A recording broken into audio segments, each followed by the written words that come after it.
Hey everyone, I'm Kurt Navarro and thank you for joining me on my channel where I talk about financial and investing decisions. In today's topic, we're going to be going over the 5 biggest mistakes that beginners make in cryptocurrency. Starting off with number 1, and that is jumping on the hype train. So oftentimes in stocks or cryptocurrency in this case, there's something called pump and dumps. If you don't know what that is, it's essentially where either fake news or someone has a lot of power in that stock or cryptocurrency can influence the market and cause it to pump up. A lot of buyers in crypto will be like, hey, it's going up, they'll buy in, and soon enough it'll dump because those people already made their profits. So be wary of those. Pump and dumps are a real thing that happen in stocks as well as crypto. Which leads me to point number 2, and that is keeping up to date with crypto and your altcoins. What this means is if you're inside of an altcoin, don't just go in there blindly, right? If you guys have watched the news or seen anything with Elon Musk, one little tweet and he can fluctuate the entire crypto market.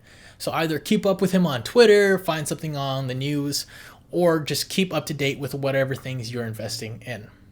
Mistake number 3 is putting too much money into new altcoins. So I know it's tempting to go into an altcoin that costs a fraction of a dollar, hoping that if it goes up to $20, you'll be a millionaire. Right? So statistically speaking, you're better off going into Vegas, gambling on the roulette table and making money that way. I'm not saying avoid those type of things. If you get lucky, cool, you get lucky. Just don't put too much of your money into those altcoins. Mistake number 4 is not doing technical analysis. This is geared more towards you people who are already in a stocks or Forex, foreign exchange, if you guys don't know what that is.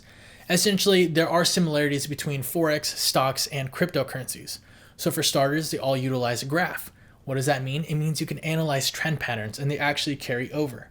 And also number 2, they deal with some sort of monetary service. Cryptocurrency is obviously digital currency. Forex is the exchange of different countries. And then in stocks, even though you're utilizing companies, you're still using the US dollars. So market psychology is still in play. Realize oftentimes these things will overlap. And if you're very good at stock trading, many times market psychology will carry over for crypto for you. And mistake number 5 is leaving your money in too long, hoping it'll bounce back. So if you buy your cryptocurrency over at this price here and it drops all the way down here and you kept it in, you're not maximizing your profits. Have that number, whatever it is for you, and cut your losses short. Then once it's consolidated, go ahead and make that re-entry. You'll realize that in the long run, you'll actually make more money than if you rode that entire wave. And bonus tip for you guys out there is not to be emotional with your money. I know that's really hard to say because it's your hard-earned money, you worked hard for it, and you don't want to lose it. My biggest tip that helped me out, whether it's stocks, Forex, or cryptocurrency, is act like you've already lost some money. That doesn't mean go all YOLO and just send it and then lose all your money by gambling. What I am saying is if you disassociate that emotional connection with your money, you'll start to realize you have a lot more technical analysis and way of thinking, and you won't be trying to get lucky all the time, or if you have a day where you're losing a lot, try to get a really big win. Take a break, do your technical analysis, and then make your profits. But that's about it, guys. I hope you enjoyed those top 5 beginner mistakes for cryptocurrency. If you learned something new, go ahead and hit that like button for me.